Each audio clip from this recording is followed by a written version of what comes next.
Trump asks Congress for help. He's getting some bad news from various courts in this country, and we can't really peer inside to see what's happening because they're being conducted in private, under seal. But we do have some headlines from reporters who are lurking about getting the news that leaks out from the Justice Department. Axios reports telling us the following, that Donald Trump loses the appeal to stop Mike Pence from testifying in the January 6th probe.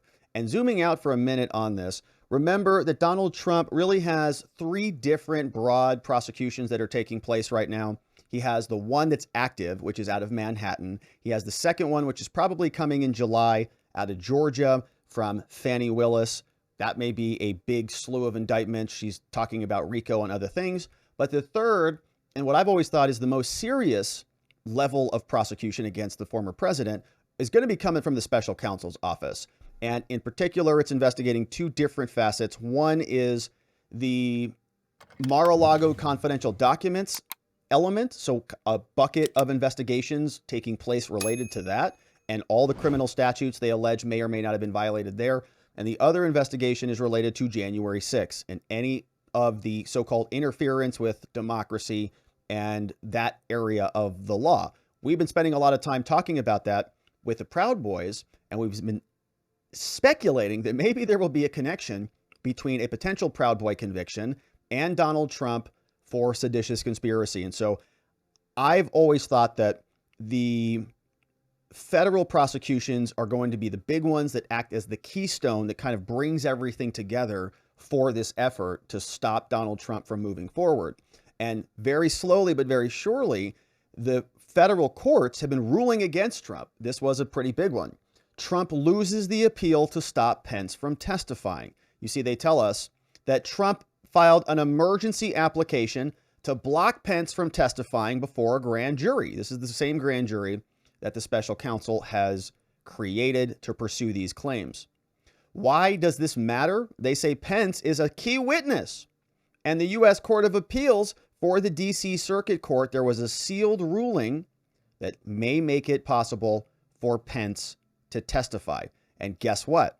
Pence did testify. So as soon as that appeal came down, Pence sat with the grand jury. And we know Mike Pence is an interesting character because he is trying to tread this line between not wanting to alienate the Trump base, which he may think for some reason might vote for him, and I would estimate sideline Donald Trump to remove him from the field because, like all politicians, they are all in it for themselves to some degree.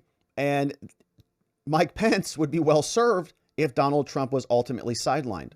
So here we see that CNN tells us that the former Vice President Pence did testify to a federal grand jury that's investigating Trump in January 6th. So the question is, what did Mike Pence say to them?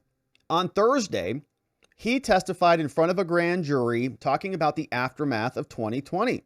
Marks a momentous juncture in the criminal investigation and the first time in modern history that a vice president has been compelled to testify about the president that he served beside.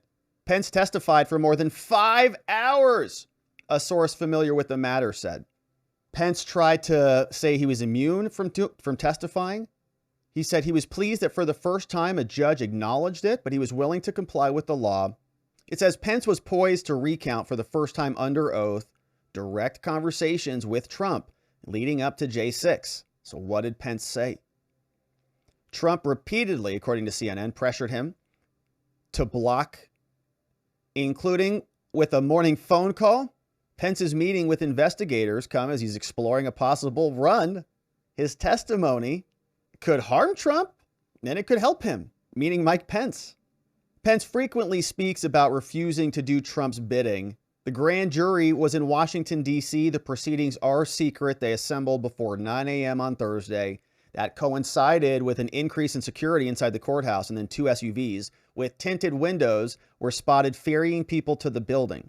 A spokesman for the special counsel, Jack Smith, and a spokesman for Pence both declined to comment. Both Pence and Trump went to court to try to stop this from happening. But the latest decision refused to give Trump emergency help. The case has put Pence in a unique position. Got to define powers from his former office. And so this is heating up, as you can see. Pence declined to testify before the House Select Committee that investigated what they still call the insurrection, which is hilarious. And Pence and Trump did not speak during the attack, they say, and we're getting to the end of the article. Pence wrote a book. Neat. All right. So now that Mike Pence is testifying, and now that now that the executive branch seemingly has all the witnesses that they need, Donald Trump is asking Congress for help.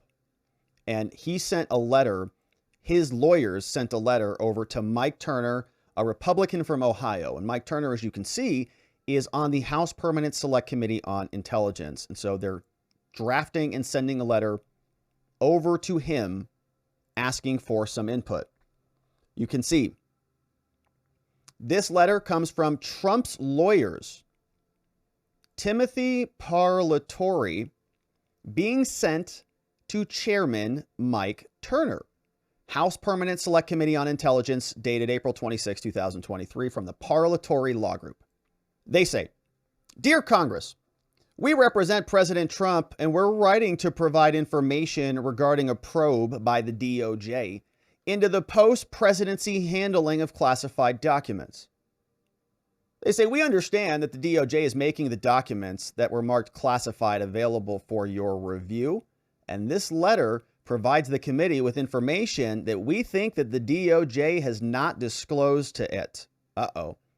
So this is like a warning letter from Trump's lawyers. And you see some of this stuff in grand jury proceedings sometimes when an investigation is taking place. You might see a defense attorney send in a letter that explains the other side of this and explains that the evidence has an alternative context that might be valuable in the charging decision. So this has the feel to this. They're saying, hey, look, Congress, if you're investigating all the documents that were at Mar-a-Lago, you need to know this other side of the story. They say it has become abundantly clear that through this investigation, that the institutional procedures within the White House for handling classified materials differs from the long-established operating procedures employed by various agencies. They say, as demonstrated by the discovery of documents in the homes of Trump, Biden, Pence, deficient document handling is not limited to anybody. Okay, everybody's involved in this document problem. So they say that a legislative solution by Congress is required to prevent the DOJ from continuing to conduct criminal investigations into matters that are inherently not criminal. Seeing that asking Congress to create a broader solution because a broader solution is necessary. Documents are a problem in general. And so if you criminalize, again, we talk about equal standards here. If you're going to criminalize Donald Trump, why are you not criminalizing Biden and Pence? It's because there was some cooperation there. But the problem remains. And so maybe they should address the problems and the disagreements about how to handle the classified documents rather than just charging people with crimes. Saying the purpose of this letter is not to opine about whether the documents are actually classified or any of those things. Despite our request to the DOJ has refused to tell us whether its judgment of any of the documents remain classified. Similarly, the DOJ refused to allow the inspections of the documents at any time during the last 8 months, despite the fact that one of our attorneys has clearance to see these things. So they're also telling Congress, they're saying, look, you're going to look at all these documents, okay? We can't even see what's in there to explain them all for you. We have clearance to see them, but they're not letting us see them. And in addition to that, you should have some context that this is a much bigger problem. They give us some facts. They say when President Trump left office, there was very little time to prepare for the outgoing transition. Unlike his 3 predecessors, each of whom had over 4 years to prepare for their departure upon completion of the second term, Trump had a much shorter time to wind up his administration. White House staffers and other employees quickly packed everything into boxes and shipped them off to Florida. This was a stark change from the standard preparations made by the GSA and NARA, the head librarian agency, for prior administrations. So they say NARA had a different approach with Trump. As soon as Trump was going to be packing and thrown out, they're like, get out of here. They helped everybody else. The National Archives assumed physical and legal custody for Obama, for Bush, for Clinton, for HW, for Reagan. They helped all of those people. They set up temporary facilities and had strict archival setups and all of that stuff. But not here. They hated Trump. NARA, unfortunately, has become overtly political. And yeah, I mean, the head librarian is basically more powerful than the president, as we've talked about many times here, and declined to provide archival assistance to Trump and his transition team. They're like, just get your boxes and get the heck out of here. Interestingly, in its press statement, NARA cites every recent president after Carter as having received the same assistance. Yet Carter, the last president before Trump, not to receive archival assistance, found documents in his home, which he returned, but there was no criminal probe for him. So everybody has a document problem. And even Carter, they didn't help. He was a one-termer. So whether NARA's departure from routine procedures for President Trump was intentional or just a byproduct of a compressed timeline, it did not take custody of the documents, and this made the transfer necessary.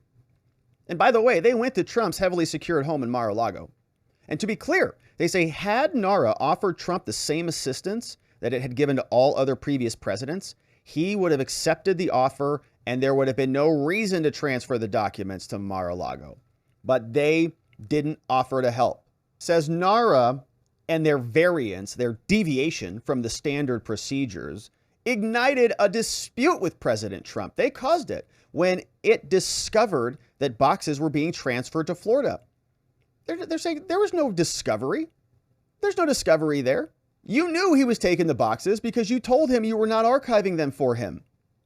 In January 2022, in an attempt to cooperate with NARA, Trump asked his staff to retrieve 15 boxes that had been moved to Mar-a-Lago so he could see what was in them before they were sent to NARA in D.C. However, due to other demands on his time, Trump subsequently directed his staff to ship the boxes to NARA without any review. Upon receiving the boxes, NARA opened them, reviewed their contents, and found that some of the documents with classification markings had been mixed in with other personal and presidential records. And so they continue. They say, us two lawyers, Tim Parlatore and Jim Trusty, two of Trump's lawyers, who are attorneys for President Trump, we reviewed all 15 boxes at NARA earlier this year. And based on that review, it is clear to us what happened. The lawyers say, the boxes contain all manner of documents from the White House. They're loosely grouped by date. They include newspapers, magazines, notes, letters, daily schedules. Following its review of these materials, NARA inserted placeholder pages where it had removed the documents with classification markings. That allowed me, Parlatore, and Trusty to discern what the documents were, as well as what other materials in the boxes were in the proximity of the marked documents when the White House staff packed them. The vast majority of the placeholder inserts refer to briefings or phone calls with foreign leaders that were located near the schedule for those calls.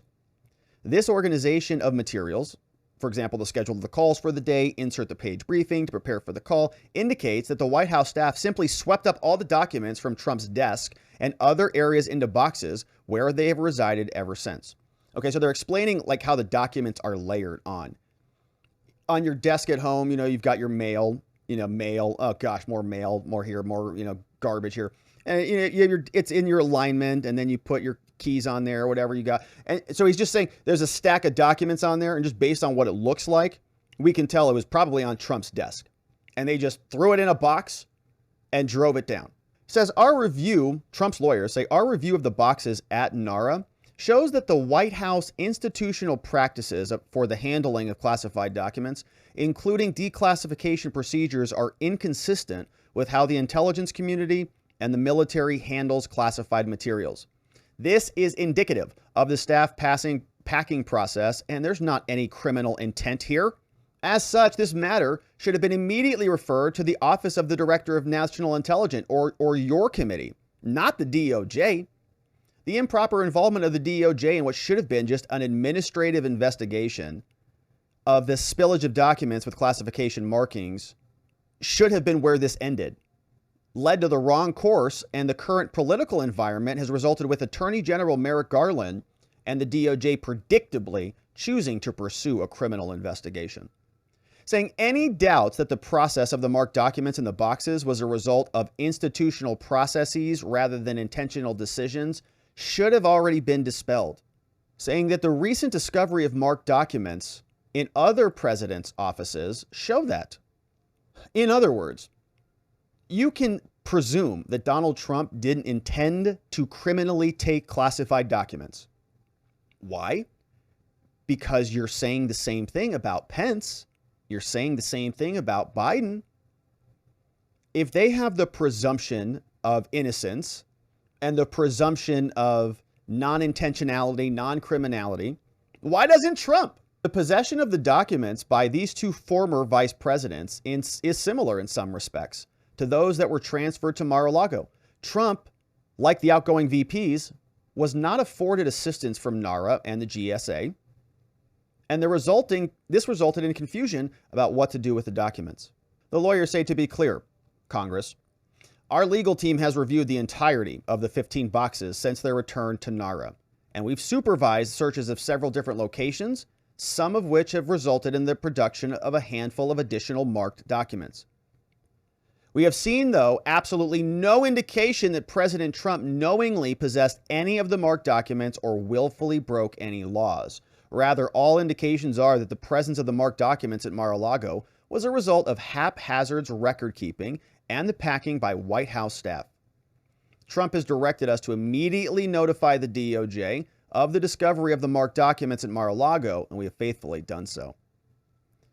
They continue, they say the decision to have the DOJ rather than the Office of the Director of National Intelligence conduct a review of what happened is probably the executive branch's single biggest blunder in addressing this issue.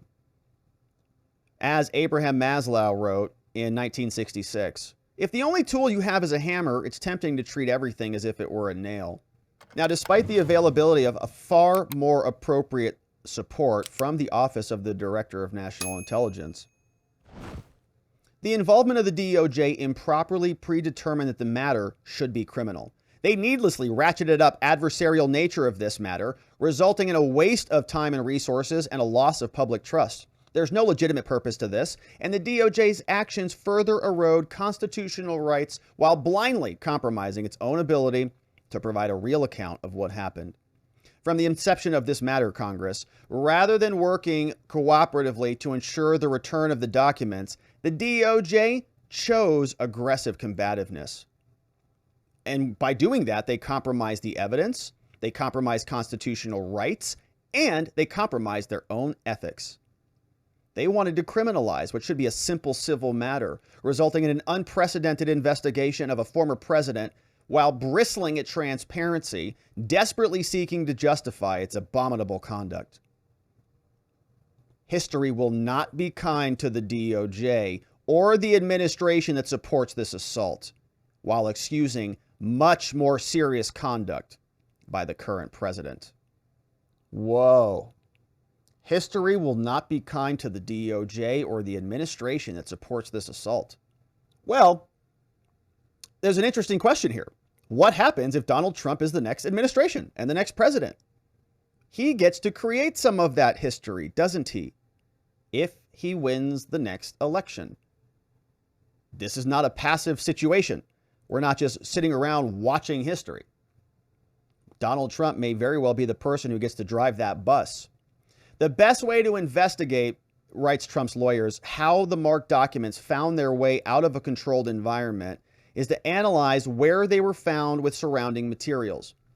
Had the Office of the Director of National Intelligence investigators just approached Trump early on, it would have been able to work cooperatively with the Trump staff, and any alleged mishandling could have been resolved because there was no intentional wrongdoing. But the DOJ chose not to work cooperatively with Trump's team. Instead, they chose to fuel the animosity through an inappropriate use of criminal investigative tools like a grand jury subpoena on May 11th and a search warrant on August 8th. And do you have any doubt about that at all? If you have prosecutors in the DOJ and you're like, hey, can you be fair in the prosecution of Trump? Like, should you do it or should you not? Do you think that there's anybody in there who's like, yeah, I can be fair on this one? I mean, at the higher up levels, I'm talking Lisa Monaco, Attorney General Merrick Garland, Matthew Graves, right? These type of people up at the upper echelons of the DOJ. Think there's anybody there who would have treated a Barack Obama investigation like this the same as a Donald Trump investigation, given them the same benefit of the doubt? No, the prosecutorial discretion went right out the window. By unleashing a grand jury subpoena, the DOJ intended to put President Trump on the defensive, not to invite his cooperation. The grand jury subpoenas seek only the disclosure of documents. In this case, any documents with markings. They do not provide any mechanism to document where those documents were located or what they were near, thus destroying the contextual evidence that is critical to understanding what actually happened. The DOJ unnecessarily and their aggressive use of a grand jury subpoena was not intended to ensure compliance. When defense attorneys requested additional time from them, the U.S. attorney's offices generally routinely agree to a reasonable schedule, often including rolling production, to ensure full and complete disclosure. But here, President Trump's lawyer, Evan Corcoran, attempted to negotiate additional time and conduct a complete search. And then Jay Bratt, another one of them, the chief of the Counterintelligence and Export Control Section, initially agreed to extend the applicable time response. However, then he subsequently reneged on the agreement and rejected the proposed production and any rolling production. Now, ultimately, Trump and his legal team complied with their demands, performed a search, and completed it by the arbitrary deadline. They submitted a certification and affirmed the same.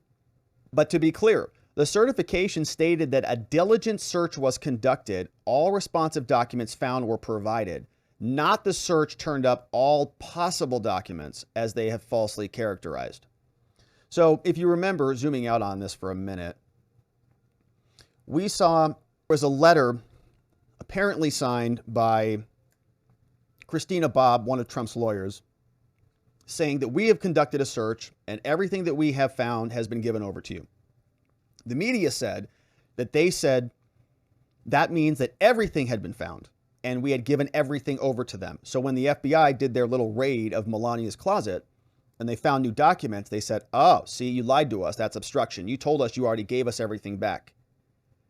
They're saying, no, that's not what we signed. The thing we signed said we gave you everything we found, not everything there is, and saying the media has been manipulating that.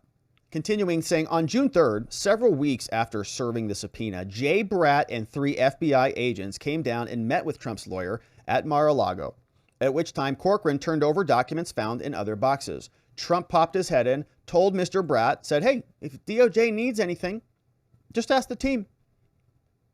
After which time, Corcoran showed the DOJ the room where the documents were stored. And although Corcoran told the DOJ representatives that they were not going to go through the boxes that day, he fully expected the DOJ to return to Mar-a-Lago and examine them. Mr. Bratt reinforced this belief 5 days later when he wrote back to Trump's lawyers, requesting an additional lock be placed on the door. The lock was soon installed. The box is kept under lock and key under a facility guarded by the armed Secret Service agents. Totally secure. So now my question is, is Mr. Bratt there from the DOJ, to go back to a prior point we were discussing here?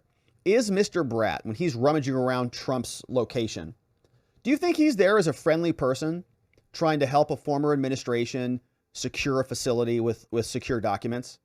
Does anybody believe that? That he's sitting there going, okay, yeah, this looks secure. Mr. President, I don't agree with you, but we're here. This does look secure. And we've got our FBI agents. Trump pops his head in. Nothing, no problem at all. Trump thinks that he's still in alignment with him because they have allegiance to the U.S. government, to the United States of America, and there's even rules or even playing there. I don't believe that for a minute. I think that these FBI agents and the DOJ, every time they're there looking around, they're concocting a scheme on how they're going to prosecute this guy. Put a lock on it. Let's see if he screws that up. I put a lock on it. Okay, great. What other documents are there? And they're looking around at cameras. They're looking around at people. It's an investigation into Trump. He just gave him access to everything. They're basically there waiting for him to make a mistake, and then boom, they can prosecute him. They form grand juries, they issue subpoenas, and the whole thing goes from there. Trump is oblivious to this whole thing. Hey, FBI. Hey, DOJ, you guys are here. Hey, what's up? Let me know if your team needs anything. At the time, President Trump and Corcoran understood this to be the beginning, not the end, of working cooperatively with Mr. Bratt and the DOJ to resolve any outstanding concerns. President Trump did not imagine that rather than accepting his offer, Bratt would abruptly discontinue the dialogue and seek a search warrant. He's like, oh, I'm here now. Okay, great. I see where all the crime is. Apparently eager to criminalize the document dispute with NARA. As we now know, thanks to reporting from the Washington Post, Mr. Bratt fought with the FBI to block any further cooperation with Mr. Corcoran. According to one news report, Mr. Bratt met with the FBI officials who, quote, repeatedly urged that the FBI should seek to negotiate a consensual search rather than conducting a surprise search. But according to the Post, tempers ran high in the meeting, and this DOJ Bratt raised his voice at times and stressed to FBI agents that the time for trusting Trump and his lawyer was over. The same article reported that Mr. Bratt urged the use of a search warrant as early as May, which speaks volumes about his desire to use criminal tools in the unprecedented and heavy-handed fashion that followed. So Trump thinks that these people, and this is a big mistake that I think Trump hopefully doesn't allow to happen again, but it's believing that some of these government agents are on his side. This guy, I think, was in there as the mole. We talked about the mole at Mar-a-Lago. It's the DOJ. The Washington Post article showing a clear effort by FBI officials to distance themselves from the conduct of Bratt and his team also stated that some FBI agents had then argued to prosecutors that they were inclined to believe Trump and his team had delivered everything the government sought. And doing so, they said the Bureau should close down the criminal investigation. Now, this is consistent with the demeanor of the field agents who met with Mr. Corcoran and expressed their gratitude for being permitted to inspect the storage room, which they acknowledged that most attorneys and their clients would not permit. Trump said, yeah, come take a look around, man. Everything's clear. The field agents are like, this is great. It looks good. Shout out to the good FBI agents. But then it goes back up to Bratt and all of the others at the upper echelons. And they say, we're going to prosecute this anyways. And when the FBI asked Mr. Bratt whether President Trump was the subject of a criminal investigation, Bratt reportedly replied, what does that matter? This was a stunning, disingenuous position for a DOJ attorney to take when advocating for the unprecedented search of a former president's home. In the end, Attorney General Garland endorsed Mr. Bratt's conduct by approving the raid, and then on August 11th held a press conference and failed to mention Trump's offer to cooperate regarding the return of the documents. They say to date, only a heavily redacted version of the search warrant affidavit has been made public. However, it is clear that the DOJ utterly failed to make an accurate presentation to the magistrate judge, meaning the search warrant was not accurate and honest. They violated Trump's constitutional rights against an unreasonable search and seizure. Woo! We love that here. That's some good defense attorney language right there. Yeah, love it. The DOJ, which is great because Trump's going to be indicted on this, and this is just the pretext. So they will very likely will be seeing more of this, probably in some pretty heavy criminal law in motion soon. Says the DOJ is likely concealed from the judge when they were applying to get the search warrant, meaning they didn't tell the judge that Donald Trump had offered his cooperation or that the DOJ team could have pursued a consensual search, as Trump basically essentially invited them to do. The redactions to the pages, paragraphs 56 and 57 of the application are telling, and they may well conceal distortions about the DOJ's interactions with Mr. Corcoran, rather than actual sensitive information, saying that the affidavit is problematic because it's concealing distortion. The redactions are problematic. It's concealing distortions in the affidavit, not sensitive information.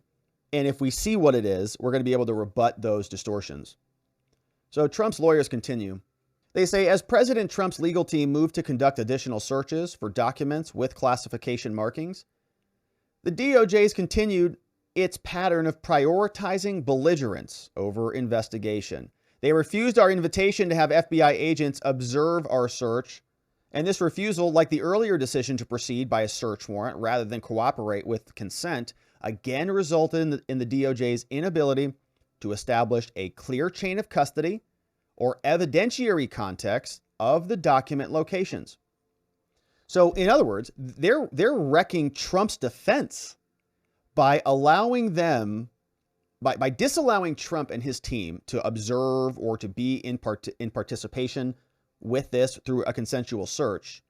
They're going in and gobbling these documents, and it's making it more difficult for Trump to establish a chain of custody, for Trump to say, hey, I didn't take that. I didn't have anything to do with that. It came from them to them to them. Those are all White House aides. There's no criminal intent here. And he can trace this all back to a certain box on a certain day. But the FBI came in and they gobbled it all up. So we don't know where it was in context. We have to take the FBI's word for it. And we know they're not on behalf of Donald Trump.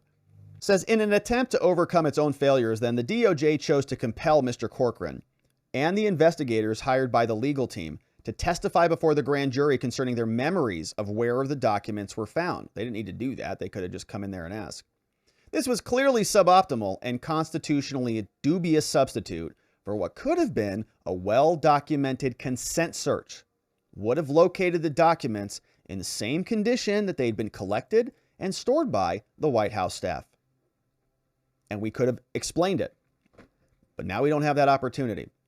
Saying the DOJ's conduct of this investigation, as well as its persistent, often criminal leaks of this sealed investigation to the media, is antithetical to the principles of the search for truth.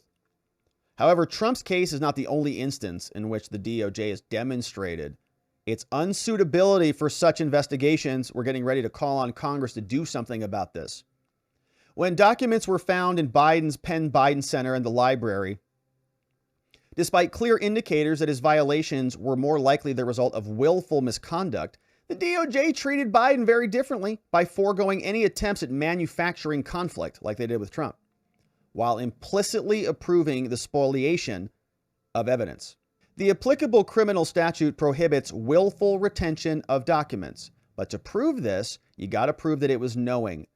And Trump's team says, despite the media spin to the contrary, this is the key element that distinguishes President Trump from other people, including Joe Biden. Evidence of knowing possession can be readily inferred from the length of time that Biden possessed the marked documents. He left office and they were moved and stored at multiple locations. Trump's weren't done that way. They just left the White House and ended up at Mar-a-Lago. But Biden moved them around, picked them up. In comparison, the materials found at Mar-a-Lago were still stored in the same GSA boxes in which they left the White House, untouched in the relatively short time since the end of Trump's term. Perhaps the most damning fact for Biden is that he possessed marked documents from his time in the Senate, a body that maintains all marked documents in a SCIF, unlike the White House.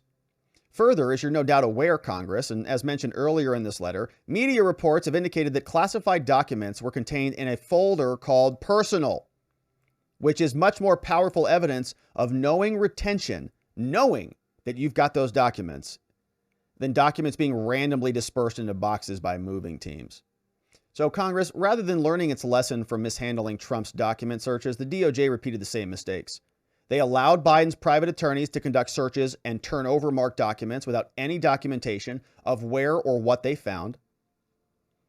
And that indicates knowing possession. It was widely reported that, unlike the search of Trump's home, the DOJ declined to attend, observe, or participate in any of Biden's searches.